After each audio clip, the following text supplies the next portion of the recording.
शलाकया चक्षुरुन्मीलितं येन तस्मै श्रीगुरवे नमः। श्रीचैतन्यमनोभीष्टं स्थापितं येन भूतले स्वयं रूपकदा मह्यं ददाति स्वपदान्तिकं। वन्देऽहं श्रीगुरो श्रीयुतपदकमलं श्रीगुरून् वैष्णवाञ्च श्रीरूपं साग्रजातं सहगणरघुनाथान्वितं तं सजीवं साद्वैतं सावधूतं परिजनसहितं कृष्णचैतन्यदेवं श्रीराधाकृष्णपादान् सहगणललिता श्रीविशाखान्वितांश। नमो ओं विष्णुपादाय कृष्णप्रेष्ठाय भूतले श्रीमते भक्तिवेदान्तस्वामिनीति नामिने। नमस्ते सरस्वती देवी गौरवाणी प्रचारिणी निर्विशेषा शून्यवादी पाश्चात्य देशतारिणे वाञ्छाकल्पतरुभ्यश्च कृपा सिन्धुभ्य एव च पतितानां पावनेभ्यो वैष्णवेभ्यो नमो नमः। नमो महावदान्याय कृष्णप्रेमप्रदायते कृष्णाय कृष्णचैतन्यनाम्ने गौरत्विषे नमः। हे कृष्णा करुणा सिन्धो दीनबन्धो जगत्पते गोपेश गोपिकान्त राधाकान्त नमोऽस्तुते। तप्त काञ्चन गौराङ्गी राधे वृन्दावनेश्वरि वृषभानुसुते देवी प्रणमामि हरिप्रिये। नीलांचल निवासाय नित्याय परमात्मने बलभद्र सुभद्राय जगन्नाथाय ते नमः। जय श्री कृष्ण चैतन्य प्रभु नित्यानंद श्री अद्वैत गदाधर श्री वासादि गौर भक्तवृंद। हरे कृष्णा कृष्ण कृष्ण हरे हरे हरे राम राम राम हरे हरे।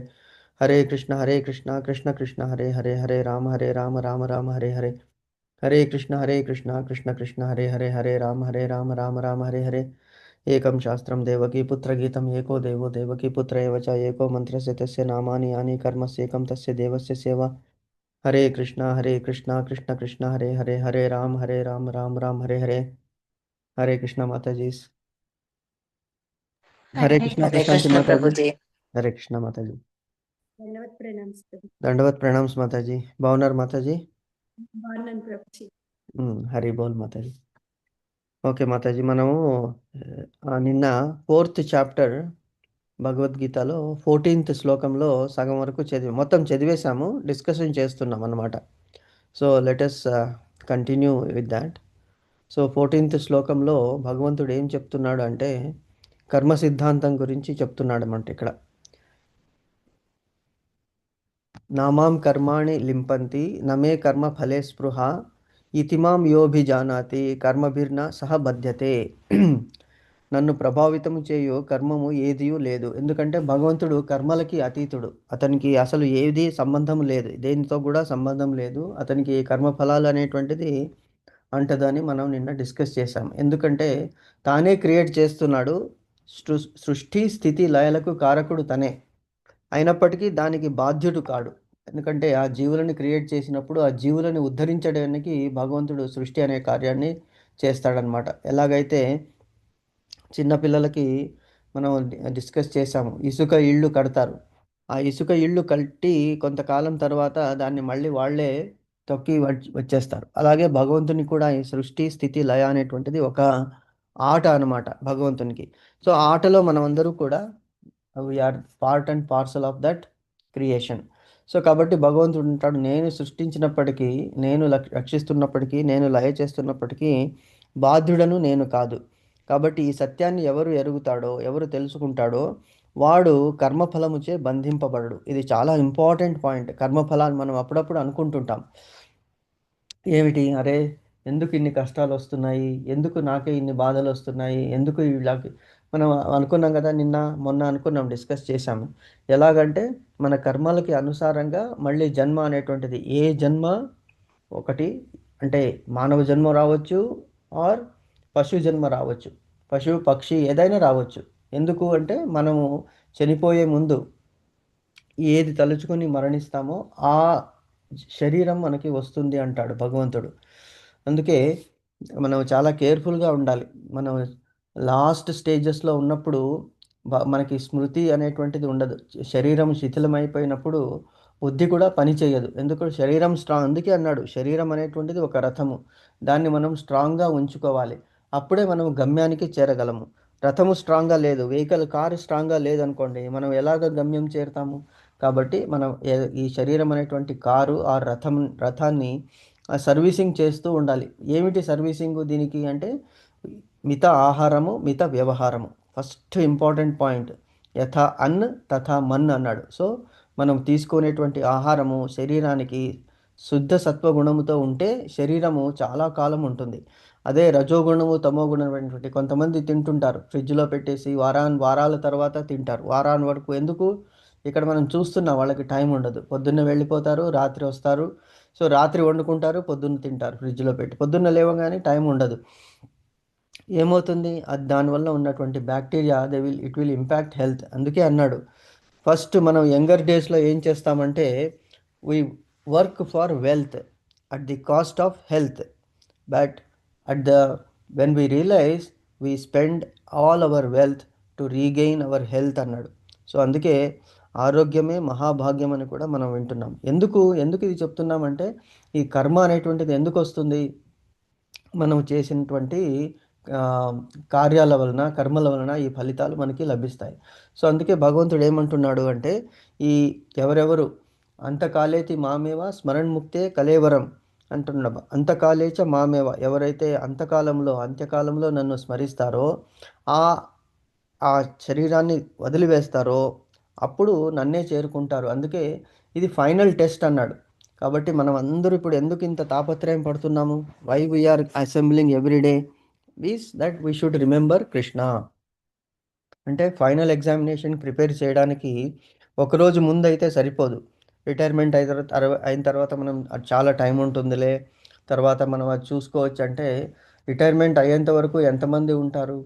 రిటైర్మెంట్ అయిన తర్వాత ఎంతమందికి ఆరోగ్యం ఉంటుంది? ఎంతమందికి ఆరోగ్యం ఉన్నా కూడా చేయాలనేటువంటి ఈ ఫెసిలిటీ దొరుకుతుంది? Time first important. మనసు రావాలి. ఆ మనస్సు తర్వాత టైం రెండు కలవాలి. సో శరీరం బాగలేకుంటే అప్పుడు, ఎందుకంటే మనం చేయలేదు. మనం త్రూ అవుట్ అవర్ కెరియర్స్ ఏం చేశాము? వాళ్ళ గురించి వీళ్ళ గురించి అసలు లీస్ట్ మనం మన గురించి పట్టించుకోవడం అనేటువంటిది చాలా తక్కువ. ఎస్పెషలీ మాతలు, ఇది మీకే చెప్తున్నాను. బేసికలీ జెంట్స్ ఎలాగో వాళ్ళ అసలు అంత పెద్దగా దే వోంట్ కేర్. ఎందుకంటే మనీ ఎర్నింగ్ తర్వాత వాళ్ళు అప్పుడప్పుడు చూస్తుంటారు, జిమ్స్కి వెళ్తుంటారు, అక్కడికి వెళ్తుంటారు. ఎందుకు మొత్తం బాధ్యత అంతా కూడా గృహిణి మీద పడుతుంది. సో గృహిణి అనేటువంటిది ఆవిడ ఏం చేస్తుందంటే సాక్రిఫైసింగ్. అందుకే మా god created mothers in his place అని. సో మన గురించి మనము శ్రద్ధ అనేటువంటిది తీసుకోవాలి. ఎలాగా?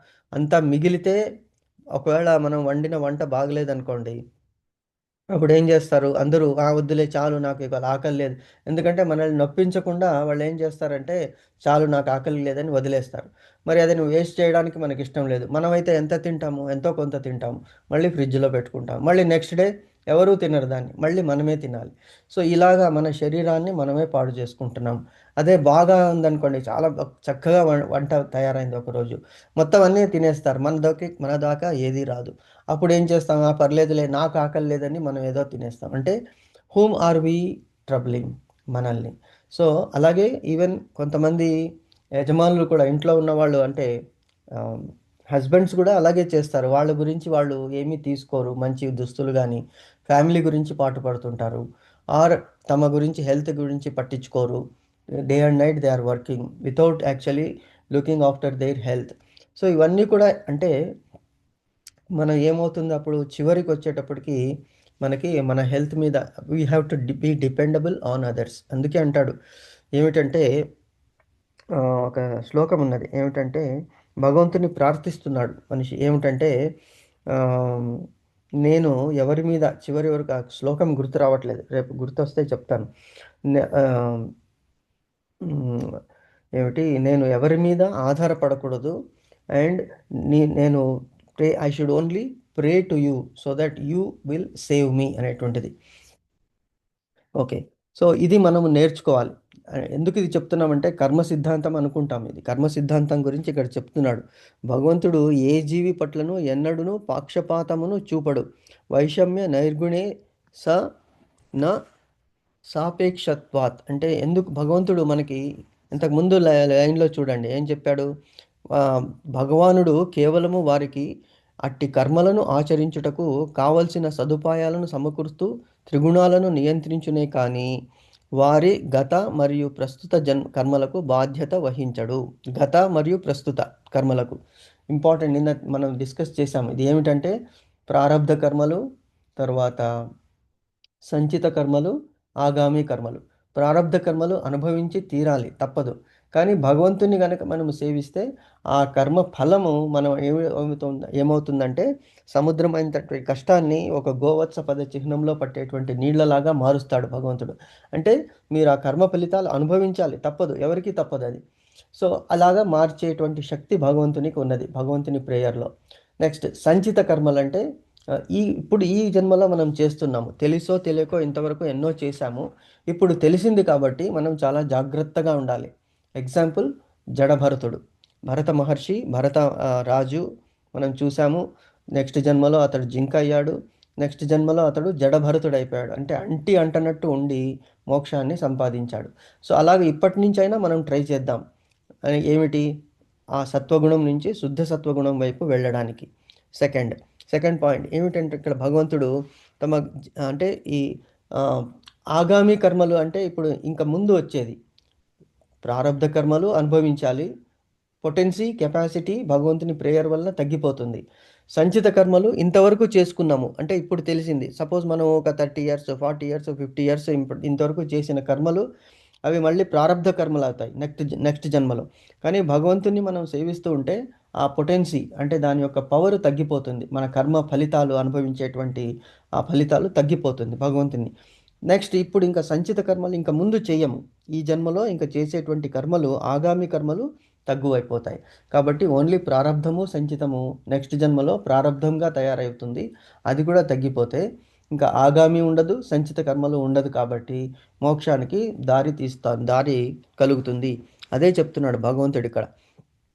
అన్ని ఏమిటి అన్ని రకాల జీవులు తమ గత జన్మ పాప పుణ్య కర్మ ఫలాలకు లోబడి ఉందరు భగవానుడు. అందుకే అప్పుడు ఏమవుతుంది, మనం ఏం చేయాలి, ఎలాగ మనం దీని నుంచి బయటపడాలి అంటే భగవంతుని ధ్యానించాలి. ఫైనల్ ఎగ్జామ్లో పాస్ అవ్వాలంటే ముందు నుంచి ప్రిపేర్ అవ్వాలి. So we are trying to do that.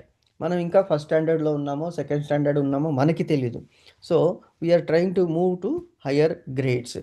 భగవానుడు కేవలము వారికి అట్టి కర్మలను ఆచరించుటకు కావలసిన సదుపాయాలను సమకూరుస్తూ త్రిగుణాలను నియంత్రించునే కానీ వారి గత మరియు ప్రస్తుత కర్మలకు బాధ్యత వహించడు. ఎందుకంటే మనకి అల్ప స్వాతంత్రాన్ని ఇచ్చాడు భగవంతుడు. అల్ప స్వాతంత్రం అంటే ఏమిటి? మనము we can have a decision making power. ఇది తప్పు, ఇది మంచిది, విచక్షణ జ్ఞానం అంటారు దాన్ని, డిస్క్రిషనరీ పవర్. ఇది మంచిదా చెడా అనేటువంటిది మనకి తెలుసు. కానీ ఒక్కొక్కసారి తెలిసి కూడా తప్పు చేసినప్పుడు అదేమవుతుంది, సంచిత కర్మలు అయిపోతాయి. అది నెక్స్ట్ జన్మలో ప్రారబ్ధ కర్మలుగా మన వెంట పడుతూ ఉంటుంది. మరి భగవంతుడు ఎలా ఫెసిలిటీ చేస్తాడు అంటే చిన్న ఎగ్జాంపుల్ చెప్తాను. ఒక మనిషి ఒక ఆర్గనైజేషన్లో ఉన్నాడు, వర్క్ చేస్తున్నాడు అనుకోండి. సో అతని బాస్ చాలా స్ట్రిక్ట్గా ఉంటాడు. ఎంత స్ట్రిక్ట్ అంటే ఎంత పని చేసినప్పటికీ అప్రిసియేషన్ ఉండదు. సరే, అతనికి ప్రమోషన్ ఉండదు, అతనికి ఇంక్రిమెంట్స్ ఉండదు. నలుగురు ముందు అతన్ని అవహేళన చేస్తూ అవమానానికి గురి చేస్తుంటాడు. ఎందుకంటే వీడు ఆ బాస్కి సలాములు కొట్టడం కానీ మస్కా కొట్టడం కానీ చేయడు. ఎందుకు? తన ఎబిలిటీ మీద, తనకి ఆర్గనైజేషన్ పట్ల లాయల్టీ ఉంటుంది. బాస్ వస్తుంటాడు పోతుంటాడు, కానీ బాస్ తప్పు చేయమని ఎంతోమంది ఇప్పుడు చూస్తున్నాం మనం. కార్పొరేట్ వరల్డ్లో జరిగేదే ఇది. ఎందుకంటే స్ట్రైట్గా ఏదైనా చెట్టు స్ట్రైట్గా ఉందనుకోండి, ఫస్ట్ దాన్నే కట్ చేస్తారు. ఎందుకంటే దానివల్ల మంచి ఉపయోగం ఉంటుంది. వంకర టింకరగా ఉన్నటువంటి చెట్లు ఉంటే ఏమవుతుంది, దాన్ని సరిగా ఉపయోగానికి రాదు, చాలా కష్టపడాలి దాన్ని. సో అలాగే ఆర్గనైజేషన్లో ఇప్పుడు స్ట్రైట్గా ఉన్న వాళ్ళకి గుర్తింపడేటువంటిది ఉండదు, కష్టాలు పడతారు. మరి అప్పుడు అతను ఏమని ఫీల్ అవ్వాలి? నేను ఇంత మంచి పని చేస్తున్నానే, నేను ఇంత నీతిమంతుడనే, సత్యాన్నే పలుకుతానే, లాయల్గా ఉన్నానే, అయినప్పటికీ నాకు ఎందుకు ఇంత కష్టము అనేటువంటి క్వశ్చను అతనికి వస్తూ ఉంటుంది డైలీ. అతను సంతృప్తిగా ఉండడు, తన ఫ్యామిలీ కూడా సంతృప్తిగా ఉండదు. మరి it is like A virus అనమాట. ఫ్యామిలీలో కూడా అదే, ఎందుకు ఎప్పుడు హ్యాపీగా లేడు మా హస్బెండ్, ఎందుకు ఇంత బాధలు పడుతున్నాడు, ఎందుకు మాకే ఇంత ప్రాబ్లమ్స్ అని కొంతమంది అనుకుంటుంటారు. సో దీనికి ఇది కర్మ సిద్ధాంతంని మనం ఏమని యాక్సెప్ట్ చేయాలి అంటే, మనము గత జన్మలో ఎవరికో అంత బాధ పెట్టి ఉంటామన్నమాట. ఆ బాధలని ఈ జన్మలో మనకి భగవంతుడు తీర్చేస్తున్నాడు. అంటే ఈ బాస్ వల్ల కానీ, సబార్డినేట్స్ వల్ల కానీ, ఫ్రెండ్స్ వల్ల కానీ, relative, it can be anything, anywhere. So మంచి వాళ్ళకే, అందుకే అంటాడు మంచి వాళ్ళకే కష్టాలు ఎందుకు అంటే, అది భగవంతుని యొక్క అహైతుకి కృప అన్నమాట. కష్టాలు ఇవ్వలేదనుకోండి, ఈ కష్టాలు అనుభవించడానికి మళ్ళీ మళ్ళీ జన్మలు ఎత్తాలి. అందుకే కుంతీదేవి ప్రార్థిస్తుంది, అన్ని కష్టాలు ఇప్పుడే ఇచ్చేసేయి కృష్ణ, సో దట్ నిన్ను తలుచుకున్నప్పుడు ఈ కష్టాలన్నీ మాపితే నాకు మోక్షం అనేటువంటిది వచ్చేస్తుంది. నేను ఎవరినీ తప్పు పట్టడం లేదు. నార్మల్ హ్యూమన్ రియాక్షన్ ఏమిటంటే, మనం ఇంత మంచిగా ఉన్నా వీళ్ళు ఇంత అంటున్నారు కాబట్టి వీళ్ళకి ఏదైనా చెడు కావాలని మనం అప్పుడప్పుడు, అంటే మానవ సహజం అది, కోరుకోకూడదు. అలా కోరుకుంటే మళ్ళీ ఆ పాప కర్మ యొక్క ఫలితం మనమే అనుభవించాలి. కాబట్టి మనం we should be happy that we got an opportunity to undergo this problems. ఈ ప్రాబ్లమ్స్ నుంచి మనకి భగవంతుని ఏమి ప్రార్థించాలి అంటే, ప్రాబ్లమ్స్ ఇవ్వకు అని ప్రార్థించకూడదు. ఎన్ని ప్రాబ్లమ్స్ వచ్చినా దాన్ని తట్టుకుని నిలబడేటువంటి శక్తి మాకు ఇవ్వు, నువ్వే మా దగ్గర ఉండి దాని నుంచి మమ్మల్ని పారు చెయ్యి, మమ్మల్ని దాని నుంచి దాటించు అని కోరుకోవాలన్నమాట. భగవంతుడు టెస్ట్ చేస్తుంటాడు మంచి వాళ్ళని. ఇప్పుడు మనకి గోల్డ్ ఉన్నదనుకోండి, గోల్డ్ కానీ డైమండ్ కానీ దాని క్వాలిటీ ఎలా తెలుస్తుంది? ఆ గోల్డ్ని కరిగిస్తారు, అంటే అంత వేడిలో కొలిమిలో పెట్టి కాల్చినప్పుడు అది ఇంకా కాంతివంతం అవుతుంది. అలాగే మనకు కూడా కష్టాల వలన ఏమవుతుందంటే మన క్యారెక్టర్ స్ట్రాంగ్ అవుతుందన్నమాట. And we will go more closer to God. ఎందుకంటే మన తట్టుకునే శక్తి కొంతవరకే ఉంటుంది, కెపాసిటీ. అప్పుడు ఏం చేస్తాము? చేతులు ఎత్తేస్తాము, చేతులు ఎత్తి భగవంతుని ప్రార్థిస్తాము. ఎప్పుడైతే మనం చేతులెత్తి భగవంతుని ప్రార్థిస్తామో భగవంతుడు మనల్ని ఎత్తుకుని నడిపిస్తాడనమాట. My dear child, I'm here, don't worry, I will protect you. So అందుకే భగవంతుడు ఏ జీవి పట్లను ఎన్నడూను పక్షపాతము చూపడు. ఎందుకు? ఇది ఇది ఇంకొక ఎగ్జాంపుల్ ఉంది. ఒకసారి ఏమైందంటే, ధర్మరాజు దగ్గరికి ఒక కుక్క వచ్చి గంటని వాయించిందనమాట. గంట వాయించినప్పుడు ఎవరైనా వాయించొచ్చు. ఆ జన్మలో ఏమైనా కుక్కలు, పశువులు కూడా మాట్లాడేటువంటి కెపాసిటీ ఉన్నది. పర్వతాలు కూడా ఎగురుతూ ఉన్నాయి. భగవంతుడికి మనకి ఈ పర్వతాలు కూడా అంత శక్తి ఉంది. పర్వతాలు మాట్లాడేవి, చెట్లు మాట్లాడేవి. కానీ యుగ ధర్మాన్ని అనుసరించి అవన్నీ మౌనం వహించేశాయన్నమాట ఇప్పుడు కలియుగంలో. ఓకే. ఆ కుక్క వచ్చి గంటని వాయించినప్పుడు ధర్మరాజు వచ్చి అడిగాడు. ఏమైందమ్మా? ఏమిటి అంటే కుక్క చెప్పిందనమాట. నేను ఇలా నదీ తీరంలో వెళ్ళి ఒక ఒక బ్రాహ్మణుడు నదిలో స్నానం చేస్తున్నాడు. స్నానం చేస్తున్నప్పుడు అక్కడ పెట్టినటువంటి ఆహారాన్ని నేను స్వీకరించాను. నాకు తెలీదు అతను అక్కడ పెట్టాడని చెప్పేసి, అతనిదని చెప్పేసి. ఆకలి వలన నేను తిన్నాను. దానికి ఇతను ఏం చేశాడంటే నా కాలుని గాయపరిచాడు. గట్టిగా కొట్టేసి నా కాలుని గాయపరిచాడు. కాబట్టి మీరు నన్ను ఈ గాయానికి న్యాయాన్ని చేయండి అని అడుగుతుందన్నమాట.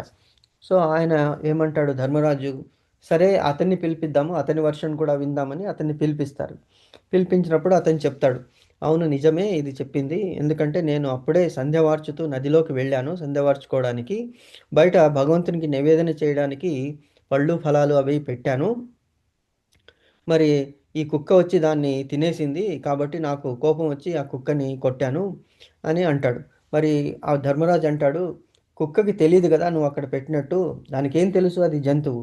కాబట్టి అది ఏం దొరికితే అది తింటుంది, నువ్వే జాగ్రత్తగా ఉండాలి, కాబట్టి తప్పు నీదే అని ధర్మరాజు అడుగుతాడు. ఓకే, నువ్వే చెప్పమ్మా ఏం చేయాలి, ఎటువంటి శిక్షణ ఇవ్వాలి అంటే కుక్క అంటుందన్నమాట, ఇతనికి ఒక గుడిలో పూజారిగా నియమించండి అంటుందన్నమాట. అదేమిటి, శిక్ష వేయమంటే అతనికి మంచి పొజిషన్ ఇస్తున్నావు కదా అంటే అప్పుడు కుక్క చెప్తుందన్నమాట, అది అసలు నేను కూడా గత జన్మలో గుడిలో ఒక పూజారినే. ఆ గుడిలో పూజ చేస్తున్నప్పుడు గుడిలో యాక్చువల్గా ఆ నెయ్యి తర్వాత నూనె అవన్నీ ఉంటుంది కదా, అవన్నీ మిగిలింది నా ఇంటికి తీసుకెళ్ళేవాడిని. కాబట్టి ఆ భగవద్ అర్పణ గురించి ఇచ్చిన దాన్ని నేను వాడుకున్నాను కాబట్టి నాకు ఈ జన్మ వచ్చింది, ఈ కుక్క జన్మ వచ్చింది. సో ఎవరైనా కూడా అందుకే మనం చూస్తున్నాం, భగవంతునికి నివేదన చేసింది భగవంతునికే ఇవ్వాలి ప్రసాదం. నైవేద్యం పెట్టిన తర్వాత మిగిలిందే మనం తీసుకోవాలి కానీ భగవంతుని వస్తువులు కానీ భగవంతుని ఆరాధించేటువంటివి కానీ మనం చేయకూడదు. అందుకే భగవంతుని గురించి పెట్టినవి పక్కంగా సపరేట్గా పెట్టేసేయాలి, అందులోంచి మనం తీసుకుని వాడుకోకూడదు అంటుంది. అంటే ఇదేమిటి, కర్మ సిద్ధాంతం యొక్క ఫలితం అన్నమాట. సో భగవంతుడు ఈ కుక్కకి ఏం చేశాడు, ఇప్పుడు ఆ జన్మలో పూజారి అయ్యాడు కాబట్టి, ఆ తప్పు చేశాడు కాబట్టి ఈ కుక్క జన్మ వచ్చింది. ఈ కుక్క జన్మ అతను అనుభవిస్తే నెక్స్ట్ జన్మలో అతనికి మంచి బ్రాహ్మణ కులంలో కానీ వైశ్య కులంలో కానీ క్షత్రియ కులంలో కానీ ఏదైనా కులం, ఈవెన్ శూద్ర కులంలో కానీ జన్మించి అతనికి భగవంతుని పట్ల ఆరాధన చేసేటువంటి భక్తి కల్పిస్తాడు భగవంతుడు. దాంతో ముక్తి వస్తుందన్నమాట. So he is facilitating. కష్టాలు అనేటువంటిది భగవంతుడు మనకి ఇచ్చేటువంటి అపారమైన కరుణ అని మనకి ఇక్కడ మన ఈ కృష్ణ భావనామృతంలో మనకి చెప్తారనమాట. వేరే ఏ మతము కూడా దీని గురించి ఇంతగా డిస్కస్ చేయదు. ఎందుకంటే కర్మ సిద్ధాంతం అనేటువంటిది చాలా చాలా ఇంపార్టెంట్. మనకి ఒక వర్డ్ ఉన్నది ఇంగ్లీష్లో, బూమరాంగ్ అని. విన్నారా మాతాజీ? బూమరాంగ్ అనేటువంటి వర్డ్. అవును బూమరాంగ్ ప్రభుజీ, అనేటువంటిది వేసిన చోటకే మళ్ళీ వస్తుందని. వేసిన చోటుకే మళ్ళీ వస్తుంది. అది ఒక ఇన్స్ట్రుమెంట్ అనమాట. ఇలా ఇక్కడ మనం ఇక్కడి నుంచి వదిలితే సర్కిల్ అయ్యి మళ్ళీ మొత్తం చుట్టుకొని మన దగ్గరికే వస్తుంది. సో కర్మ సిద్ధాంతం కూడా అటువంటిదే అనమాట. కాబట్టి మనకి కష్టాలు వచ్చినా సుఖాలు వచ్చినా మనం దాని గురించి పెద్దగా పట్టించుకోకూడదు. ఎందుకంటే కష్ట సుఖాలు అనేటువంటిది జీవితంలో it is part and parcel of our life. So అప్పుడు మనం సుఖం వచ్చినప్పుడు పెద్దగా పొంగిపోయి ఇంకా మనల్ని పట్టలేకుండా చేస్తాం ఒక్కొక్కసారి.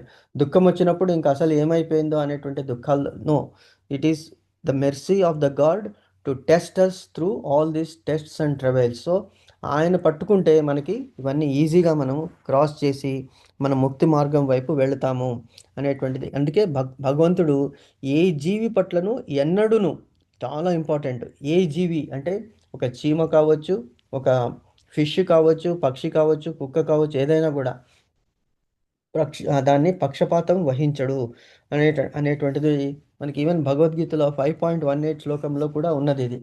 అదేమిటంటే విద్యా వినయ సంపన్నే బ్రాహ్మణే గవిహస్తిని సునిచైన స్వపాకేన పండిత సమదర్శిన అంటాడు భగవంతుడు. ఏమిటి? విద్య వినయ సంపన్నుడైనటువంటి, విద్య ప్లస్ వినయము రెండు ఉండాలి. విద్య వలన గర్వం రాకూడదు, వినయం రావాలి. విద్యా వినయ సంపన్నే బ్రాహ్మణే గవిహస్తిని. విద్యతో వినయవంతుడైనటువంటి వాడు ఏం చేస్తాడు? బ్రాహ్మణుడిని కానీ, గోవుని కానీ, ఎలిఫెంట్ని కానీ, తర్వాత సునిచైన స్వపాకైన కుక్కని చంపి తినేటువంటి వాళ్ళు ఉన్నారు మనకి నార్త్ ఈస్ట్ ఇండియాలో. అక్కడ కుక్కల్ని పట్టేసి తినేస్తారనమాట. వాళ్ళని ఏమంటాడంటే చండాలుడు అంటారు, మనకి తెలుగులో చండాలుడు అంటారు వాళ్ళని. సో అటువంటి వాళ్ళ పట్ల కూడా ఎందుకు సమ దృష్టి కలిగి ఉంటాడు ఎవరు? విద్యా వినయంతో సంపన్నుడైనటువంటి వాడు. కాబట్టి వాడే అట్లా ఉన్నప్పుడు మరి భగవంతుడు ఎలా ఉండాలి? అందరూ తనకి సమానులే. కాబట్టి ఏ జీవి పట్లను ఎన్నడూను పక్షపాతము చూపడు భగవంతుడు. ఎందుకు? గత జన్మలో నువ్వు తప్పు చేశావు, ఈ జన్మలో అనుభవించు. ఈ జన్మలో పుణ్యం చేశావు, స్వర్గానికి వెళ్ళు. ఈ జన్మలో నిష్కామ కర్మ చేశావు, నా దగ్గరికి రా. This is the impartial. ఎలాగైతే థర్డ్ అంపైర్ ఉంటాడు కదా క్రికెట్లో, ఫీల్డ్లో ఉన్నటువంటి అంపైర్కి ఒక్కొక్కసారి డెసిషన్స్ తప్పు చేసుకోవచ్చు, కానీ రీప్లే అనేటువంటిది థర్డ్ అంపైర్ చూస్తాడు. అక్కడ పైన నుంచి చూసి ఏది కరెక్టు, ఏది నాట్ కరెక్ట్ అనేటువంటిది చూసి డెసిషన్ అనేటువంటిది ఇస్తాడు. సో భగవంతుడు అలాంటివాడు. ఎవరికి ఏ పట్లను పక్షపాతము చూపించడు, డిస్క్రిమినేషన్ అనేటువంటిది ఉండదు, అందరూ సమానులే అని వేదాంత సూత్రం ద్వారా నిర్ధారణగా చెప్పుతుండేను. అది కూడా మళ్ళీ చూడండి, ప్రభుపాదుల వారు విత్ ప్రూఫ్ మనకి ఇస్తున్నారు. 2.1.34 మీరు కావాలంటే వేదాంత సూత్రం తీయండి. అందులో సెకండ్ క్యాంటోలో ఫస్ట్ చాప్టర్లో 31st శ్లోకాలో ఇది చెప్పాడు. అంటే ఇవన్నీ మనం చదువుతామా జీవితం అంతా కూడా? అంటే జీవితం అంతా మనం వెచ్చించినా కూడా ఏదో ఈవెన్ భగవద్గీత చదవడానికి, భాగవతం చదవడానికే మనకి కుదరట్లేదు. మరి ఇన్ని చదవాలంటే ఎలాగవుతుంది? సో అంత కృపతో మన మీద ప్రభుపాదుల వారు చెప్పారు. ఏది చెప్పినా కూడా to the point with reference, that will be fact అనమాట, ఫ్యాక్చువల్, ఏది కల్పితము కాదు అని చెప్తున్నారనమాట. దాన్ని నిర్ధారిస్తున్నారు ఆయన. నిజమునకు జీవుడు తన కర్మలకు తానే బాధ్యుడగును. ఇది మనందరికీ తెలిసింది. ఎందుకంటే for each and every action there is each and opposite reaction అనేటువంటిది మనకి ఐన్స్టీన్ చెప్పినట్టున్నాడు. For every action there is equal and opposite reaction. Equal and opposite చాలా ఇంపార్టెంట్ పాయింట్. ఈక్వల్, మనం ఎవరైనా తిట్టితే వాళ్ళు దానికి సేమ్ థింగ్ ఆర్ ఇంకా ఎక్కువే తిడతారు, ఆపోజిట్గా తిడతారు. అదే మనం ప్రేమ చూపించామనుకోండి, ప్రేమ మనకు వస్తుంది. What you give what you so you reap అని. నువ్వు ఏది వేస్తావో బీజము, సీడ్, దాని రిఫ్లెక్షనే నీకు వస్తుంది. అందుకే మెచ్యూరిటీ అనేటువంటిది చాలా ఇంపార్టెంట్. ఆ శుద్ధ సత్వ భావం అనేటువంటిది మనం తెలుసుకోవాలన్నమాట. ఓకే. సో, ఇది చెప్తున్నాడు. తన కర్మలకు తానే బాధ్యుడునగును. వేరే వాళ్ళని తప్పు పట్టడానికి వీల్లేదు. దిస్ ఈజ్ నార్మలీ మన ఈ ఏషియన్ కల్చరు, ఇండియన్ కల్చర్ అదే. చిన్న పిల్లలు మనకి పెరుగుతున్నారనుకోండి, వాళ్ళు కింద పడి ఏదైనా తగిలించుకుంటే ఏం చేస్తారు మనం ఏం చేస్తాము? ఆ నేలని గానీ, ఆ బల్లని గానీ, దేన్నో గానీ కొట్టి సమాధానం పెడతాం. ఇది వచ్చి నీకు తగిలించింది గదా! తప్పు అని దానికే అంటే what is that we are making the child learn నేను కింద పడడము నా తప్పు కాదు. ఈ బల్లదో, తర్వాత ఈ టేబుల్‌దో, తర్వాత వేరే ఎవరిదో తప్పు అంటే ఆ మైండ్ సెట్‌తో పెరుగుతారు పిల్లలు. పెరిగిన తర్వాత కూడా వాళ్ళేం చేస్తారు? ఏ తప్పైనా కూడా నా తప్పు లేదు, నీదే తప్పని డిఫెండింగ్ ఆర్ అఫెండింగ్ చేస్తారనమాట. కానీ వెస్టర్న్ వరల్డ్‌లో ఏం చేస్తారు? నువ్వు పడ్డావు కాబట్టి it's okay. It's all right. Falling is common. Get up, get up అని ట్రైన్ చేస్తారు. సో, దే బికమ్ స్ట్రాంగ్ అనమాట. సో, వాళ్ళు వేరే వాళ్ళని నిందించే ముందు తమ తప్పు ఉందా అని తెలుసుకుంటారనమాట. సో, ఈ సంస్కృతి మనం ఏదైనా కూడా ఎక్కడ మంచి ఉందో అది మనం తీసుకోవాలి. సో, తన కర్మలకు తానే బాధ్యుడగును. భగవానుడు కేవలము తన బహిరంగ శక్తి అయిన భౌతిక ప్రకృతి ద్వారా అతనికి కావలసిన సౌకర్యాలను మాత్రమే సమకూర్చును. ఎలాగా? చాలా ఇంపార్టెంట్ పాయింట్ చూడండి. భగవానుడు కేవలము తన బహిరంగ శక్తి అయిన భౌతిక ప్రకృతి ద్వారా అతనికి కావాల్సిన సౌకర్యాలను మాత్రమే సమకూర్చును. ఇది ఇక్కడ మనకి పాజిటివ్‌గా తీసుకుంటున్నాం ఇక్కడ. ఏమిటి? అంటే నీ కర్మ ఫలితాలను అనుభవించడానికి. మంచి కర్మలు చేశామనుకోండి, మంచి కుటుంబాలలో జన్మిస్తాడు. రిచ్ కుటుంబాలలో జన్మించి అతనికి సాధన చేసుకోవడానికి భగవంతుడు కల్పిస్తాడు. ఎందుకు? ఈ జన్మలో మనం ఏదైతే స్పిరిచ్యువల్ అడ్వాన్స్‌మెంట్ దాన్నేమంటారు? ఆధ్యాత్మిక ఉన్నతి మనం ఈ జన్మలో చేస్తే అది కొంతవరకే చేయొచ్చు. మేబీ 10%, 20%, 30%. మళ్ళీ నెక్స్ట్ జన్మలో మళ్ళీ ఫస్ట్ నుంచి స్టార్ట్ చేయాల్సిన అవసరం లేదు. ఆ 31% నుంచి మనం స్టార్ట్ చేయడానికి భగవంతుడు ఫెసిలిటీ ఇస్తాడు. ఎందుకు? మనకి రోటీ, కపడా, మకాన్ అన్నీ ఉన్నది. మంచి కులంలో పుట్టాము. నేను చూశాను ఒక వీడియోలో 3 ఏళ్ళు, 4 ఏళ్ళు, 5 ఏళ్ల బాలురు రుద్రము, చమకము, విష్ణు సహస్రనామము గట్టిగా చదివి అసలు వాళ్ళ తాతయ్య కూర్చున్నాడు. వీళ్ళతో చెప్పిస్తున్నాడు. ఎంత చక్కగా ఉందంటే అసలు నాకు వీలైతే నేను అది మీకు పంపిస్తాను. మొన్న ఎక్కడో వాట్సాప్‌లో వచ్చింది. అంటే how we train the people. అంటే వీళ్ళు ఆ జన్మలో, ఆ కులంలో ఎందుకు పుట్టాలి అనేటువంటిది ముందే నిర్ధారణ అయింది. ఎందుకు? వాళ్ళు సాధన చేసుకున్నారు. మనకి భాగవతంలో కూడా అదే తెలిసింది. ప్రహ్లాదుడు ఎందుకు అంత విష్ణు భక్తితో పుట్టాడు? తన తల్లి అయినటువంటి కయాదుని ఇంద్రుడు తీసుకెళ్ళి చంపడానికి చూసినప్పుడు నారదులు వచ్చి ఆపుతారు. No, no, no, she is a great devotee. ఈ ఈవిడ కడుపులో మహావిష్ణు భక్తుడు ఉన్నాడు అని చెప్పేసి ఇంద్రుడికి చెప్తాడు. ఎందుకంటే హిరణ్యకశిపుడి వలన లోకం నాశనం అయిపోతుంది. ఇంకా వాళ్ళ సంతానంతో ఎలాగవుతుందని భయపడి ఇంద్రుడు వచ్చేస్తాడనమాట. కానీ నారదుడు చెప్తాడు, లేదు, ఇతడు మంచి మహావిష్ణు భక్తుడు అవుతాడు, నా గ్యారంటీ అని చెప్పి అతన్ని సమాధానపరిచి ఇంద్రుడిని పంపించేస్తాడు. సో, నారదుడు వచ్చి కయాదుదేవికి విష్ణు పురాణము, విష్ణు భక్తి చెప్తూ ఉంటే ఆవిడ పడుకుంటుంది, నిద్రపోతుంది అలసిపోయి. కడుపులో ఉన్నటువంటి శిశువు కొడుతూ ఉంటుందన్నమాట. సో, మొత్తము భాగవత తత్వం అంతా కూడా నారదులు ప్రహ్లాదునికి గర్భంలో ఉన్నటువంటి శిశువుకి ఉపదేశిస్తారు. సో, అందువల్లనే అతడు అంత గొప్ప విష్ణు భక్తుడు అయ్యాడనమాట. సో, ఇది అంటే how we cultivate, how we develop, how we inculcate the good habits in the children. మనకే తెలియనప్పుడు మనం ఏం చేస్తాము? So, first we should be యథా రాజా తథా ప్రజ అన్నాడు. సో, తల్లిదండ్రులు, సమాజము, కంట్రీ వెరీ వెరీ ఇంపార్టెంట్ అనమాట ఇది. అది సౌకర్యాలు ఎలాగిస్తాడు? మరి తప్పు చేసినప్పుడు కూడా భగవంతుడు అలాగే ఇస్తాడు. ఇది మంచి విషయాలకి ఈ ఎగ్జాంపుల్ చెప్పాము. తప్పు చేశాము, ఎవరినో హత్య చేశాము, ఎవరినో ఇది చేశాము పూర్వజన్మలో. సో, న్యాచురలీ అలాంటి వాళ్ళందరినీ గుమికూడుస్తాడు భగవంతుడు. ఇప్పుడు మనకి కొన్ని ఎయిర్ క్రాషెస్ అవుతున్నాయి, అర్త్‌క్వేక్స్ అవుతున్నాయి, ఫ్లడ్స్ వచ్చేస్తున్నాయి. ఎందుకు మరి ఒకే టైంలో కొన్ని వేలాది మంది పోతున్నారు అంటే వాళ్ళందరినీ భగవంతుడు అక్కడికి తీసుకొస్తాడు. తీసుకొచ్చి ఆ టైంలో ఆ ప్రకృతి వైపరీత్యాలని కల్పించి వాళ్ళ డెస్టినీ వాళ్ళకి అందించేస్తాడనమాట. సో, ఇప్పుడు ఈవెన్ యజ్ఞాలలో పశువులని బలి ఇవ్వడం కూడా ఒక తంతు ఉండేది. ఇప్పుడు కలియుగంలో ప్రొహిబిటెడ్ అది. ఏమిటంటే ఆ పశువుని మనం ఒక్క వేటుతో యజ్ఞంలో తలని నరికివేసి దాన్ని ఆహుతి ఇచ్చినప్పుడు అది నెక్స్ట్ జన్మలో అది యాక్చువల్లీ స్వర్గానికి వెళ్ళిపోతుంది. మళ్ళీ నెక్స్ట్ మంచి జన్మ వచ్చి సాధన చేసుకొని మోక్షానికి వెళ్తుందన్నమాట. సో ఇలాగ భగవంతుడు ప్రకృతి ద్వారా, ప్రకృతి అంటే మాయాదేవి, అన్ని అవసరాలని సౌకర్యాలని సమకూరుస్తాడు భగవంతుడు. ఎందుకు? తమ బిడ్డలకి మంచి దారిలో పెడతారు. ఇప్పుడు మనం కూడా ఇంట్లో చూస్తున్నాము, మంచి వాళ్ళు ఉన్నారు. మంచి వాళ్ళకి ఏం చేస్తాము? ఒక మాట, మంచి మనిషికి ఒక మాట, మంచి గొడ్డుకు ఒక దెబ్బ. అది మంచి మనిషి మాట విన్నప్పుడు ఏం చేస్తాము? సామధాన భేద దండోపాయాలు ఉపయోగిస్తాము. అలాగే గొడ్డును కూడా కొంతమంది గొడ్డుని బాదుతూనే ఉంటారు. అది అలవాటు పడిపోయి ఎంతైనా బాదుకో, నేను అసలు రెస్పాండ్ కానని వీడే సొలిసిపోతాడనమాట. సో అలాగుంటుందన్నమాట. సో ఈ కర్మ సిద్ధాంతంలోని రహస్యాలను అన్నింటినీ పూర్తిగా ఎరిగిన వ్యక్తి తన కర్మఫలాలచే ఎన్నడూను ప్రభావితము చెందడు. అండర్లైన్ చేసుకోండి ఇది. ఈ కర్మ సిద్ధాంతములోని రహస్యాలను అన్నింటినీ పూర్తిగా ఎరిగిన వ్యక్తి. So we should never find fault with anybody, and we should never find fault with our cells also.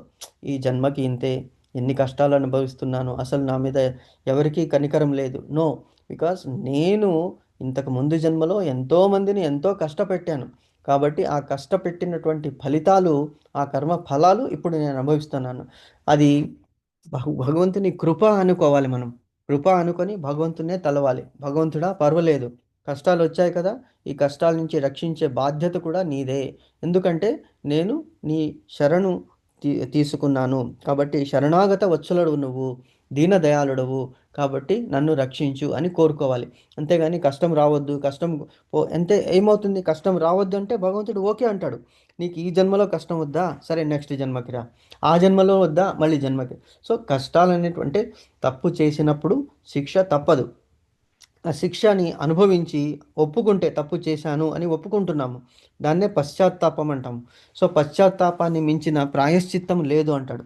So పశ్చాత్తాపం ఎప్పుడైతే మనం పడతామో అప్పుడు అదే ప్రాయశ్చిత్తం కింద అయిపోతుంది. భగవంతుడు క్షమించవచ్చు మనల్ని, ఆ కర్మలని, ఆ కర్మ ఫలితాలని బాగా తగ్గించవచ్చు అనమాట. కాబట్టి ఈ కర్మ సిద్ధాంతాలు, కర్మ ఫలాలని ఎన్నడూను ప్రభావితము చెందడు. ఎవరు? ఈ రహస్యాలు తెలుసుకున్నవాడు. వాళ్ళు ఎవరు?